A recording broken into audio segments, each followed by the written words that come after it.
All right, next we're going to be learning about the binomial theorem.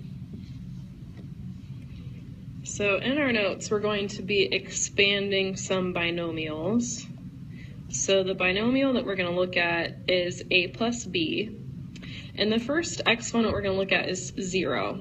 And if you guys remember much about exponents, you know that anything to the 0 power always equals 1. So a plus b to the 0 power, that just equals 1. If I have a plus b to the first power, that means that I just have one set of what's in the parentheses, and so that would just be a plus b. A plus b to the second power would be a little bit more interesting because we actually have to write this out and expand it. And so I'm going to show some work down here. It means I have to write it out twice. A plus b is multiplied by a plus b. And so I have a is multiplied by a, and I get a squared. A times b is ab. B times a is ba. B times b is b squared. And then I have some like terms that I can put together. And so my final answer would be a squared, and then that would be 2ab plus b squared.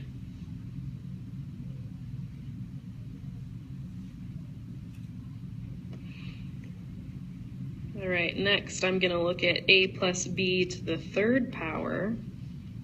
Again, this one's going to require some work, so this means that I have a plus b times a plus b times a plus b. And I already know that the first two, when I multiply those together, those are going to be what I just got, and so I know that that is a squared plus 2ab plus b squared. But now I have to take that and I have to multiply it by a plus b. So I'm going to multiply that out. So I have a squared times a is a to the third. A squared times b is a squared b. Then I have 2ab times a, which would be 2a squared b. And then 2ab times b, which would be 2ab squared.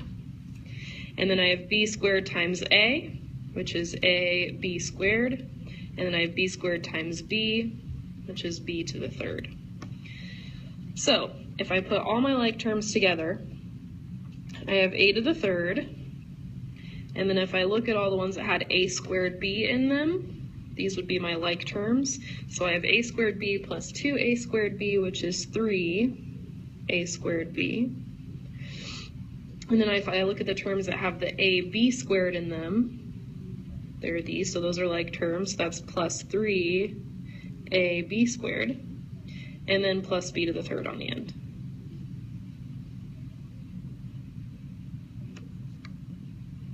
All right, we're going to do the next one. So this is going to be a plus b to the fourth power. So that means that we're going to have 4 of these. So a plus b, a plus b, a plus b, a plus b. And I already know what these first 3 pieces are because we just did that multiplication. And so that is a to the third plus 3a squared b plus 3ab squared plus b to the third. So I know I'm taking that, and that represents these first 3, and I'm multiplying that by a plus b. All right, so I'm not going to draw all the lines this time, just know I'm going to, well, I'll write it out. Okay, so right now I'm looking at this piece and I'm multiplying it by the a and then by the b. So a to the third times a is a to the fourth.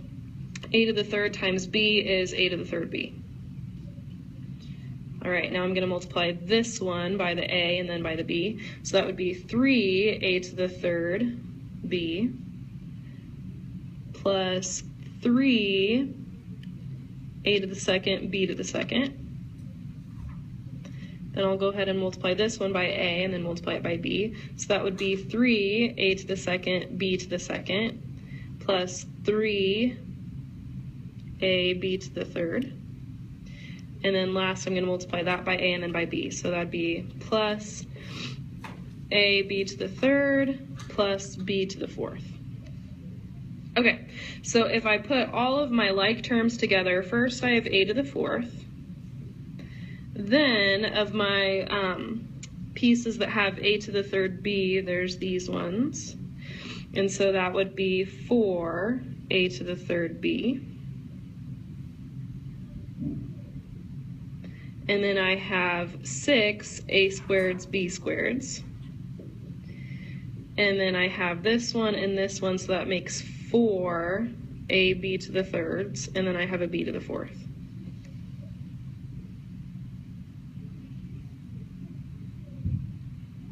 All right, and then the last one I'm not going to make you write out, partially because I'm running out of room.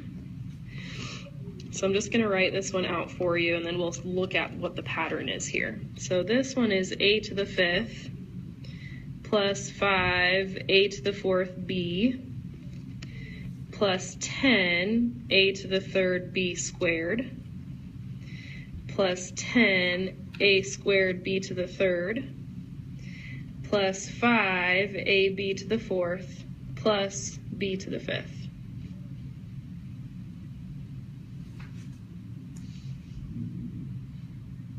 Okay, so here's what I want you to notice, and we're going to go ahead and write this on our paper. These are things that are happening.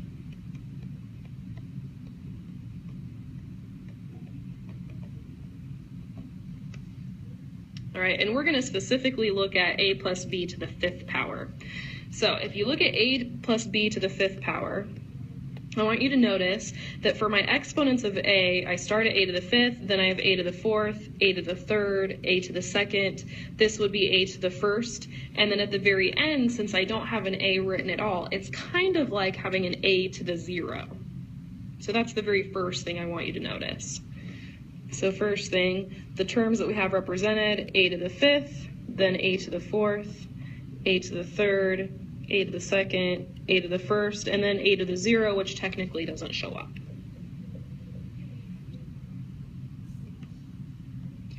All right, now here's the other thing that I want you to notice. If I was to look at my powers of b, this one kind of has like a b to the 0, and then we have b to the first, b to the second, b to the third, b to the fourth, b to the fifth.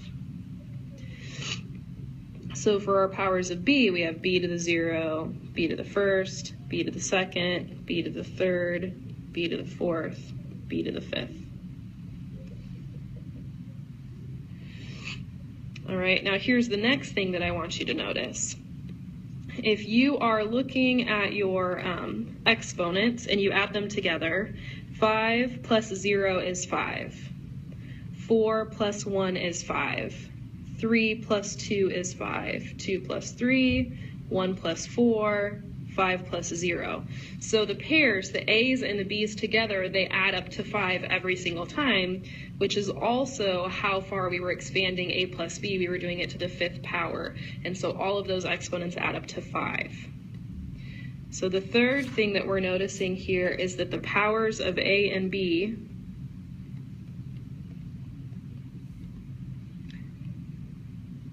add to the original. So just a few examples of that. If we have a to the fifth, b to the 0, a to the fourth, b to the first, a to the third, b to the second, etc.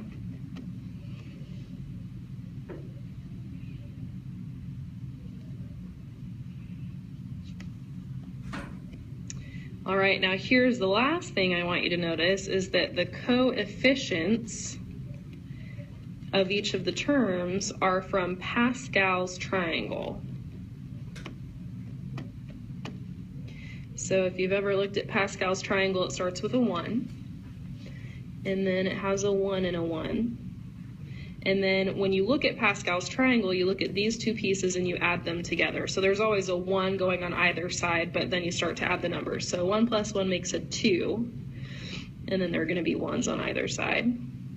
And then here, if you were to add these up, you'd get 3. If you were to add those up, you'd get 3. So we put a 3 right here and a 3 right there, and then there are 1s on either side. And then this would add up to 4, that would add up to 6, this would add up to 4.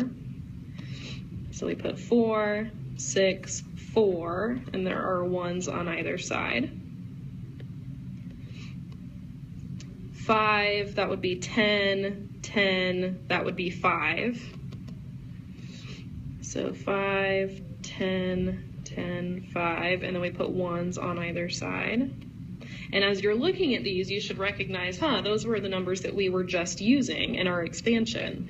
So here this would be 6, 15, 20, 15, 6, and then 1.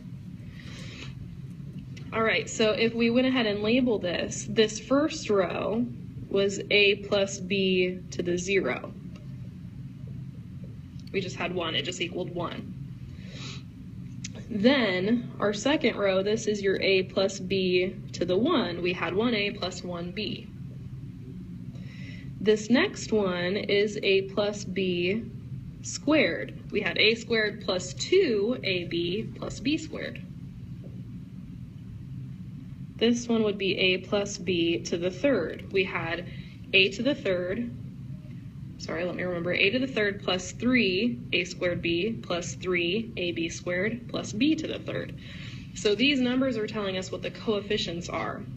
So if we want to expand something and we don't want to have to do all the work to multiply it, we can combine what we know about Pascal's triangle with what we know about how the exponents should work. So up here, having all those powers of the exponents, and then we can write out the expansion without actually having to do all of that work. All right, so let's say I wanted to do a plus b to the 7th. I'm going to skip a row, so I just need to add one more row to my picture here. So that's 7, 21, 35, 35, 21, 7, and I've got the 1s on either end. All right, so we're going to use that final row there to do the expansion for a plus b to the 7th. All right, so I'll go ahead and do this in purple. So I know my first term is going to be a to the 7th, and that would be b to the 0. All right, so that adds up to an exponent of 7. And then next, I know I have my coefficient of 7. So I'm going to have my coefficient of 7. My exponent for my a is going to drop by 1, a to the 6. And then I just had b to the 0, so now I have b to the 1. And my 6 and my 1 add up to 7, so I know that I've done it correctly. Next, I have my coefficient of 21. So my a goes down by 1, and my b goes up by 1, and I make sure 5 plus 2 is still 7. And then I have 35. Maybe I'll do this on the next row. 35, and then it would be a to the 4th, b to the 3rd. 35, a to the 3rd, b to the 4th. 21, a to the 2nd, b to the 5th. All right, next we have 7, a to the 1st, b to the 6th. And then last we have b to the 7th. And that's what you would get if you FOILed it all out. All right, now we're going to try an example that's just a little bit more complex, just to see how it works. So let's say we have 2x minus 3 to the 5th. All right, so I have to rewrite the problem so that it's a plus because it was a plus b. So this is going to be 2x plus negative 3 to the 5th. And so my a is kind of like my 2x, and my b is kind of like negative 3. And then we're doing this to the 5th expansion, so I want to look at that row on Pascal's triangle, and I see that I have 1, 5, 10, 10, 5, 1. All right, so now I can get started. So the first one is going to be a coefficient of 1, so I'm going to have 1, and then my a was kind of like a 2x, so it's going to be a or 2x to the 5th, and then the negative 3 or the b would be to the 0 power, so I don't even have to write it. Next, I have my coefficient of 5, so I'm going to say 5, and then I have the a value to the 4th power, and the b value to the first power. Then I have 10 as my coefficient. I have my a value to the third power and my b value to the second power. Next, I have 10 as my coefficient again. I have my a value to the second power and my b value to the third power.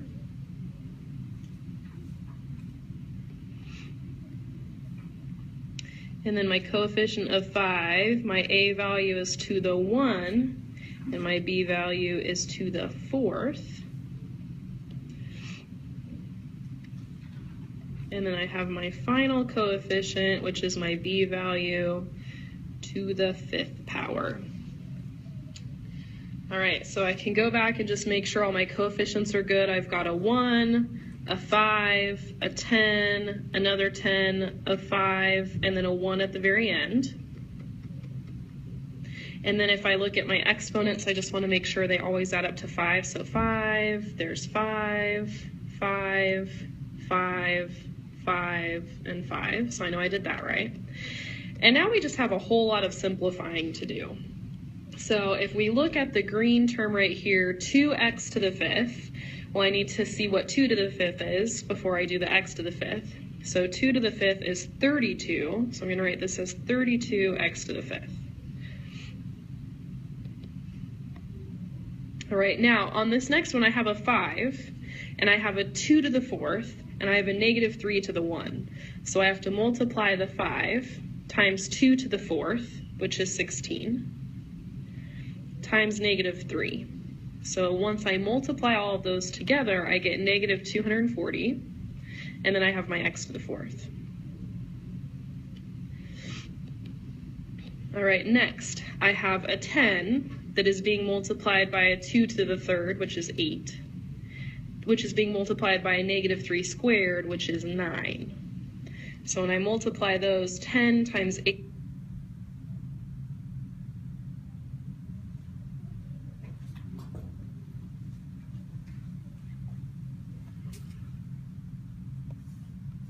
times 9 gives me 720 x to the 3rd. Next, I have 10 times 2 to the 2nd is 4. Negative 3 to the 3rd is negative 27. So when I multiply those, I get negative 1080 x squared. 5 times 2 to the 1 is 2. Negative 3 to the 4th is 81. So 5 times 2 times 81 is 810. Oops. 810 and then the x. All right, and then last I have negative 3 to the 5th, which is negative 243. And so on the end, minus 243. And that is what my expansion would be.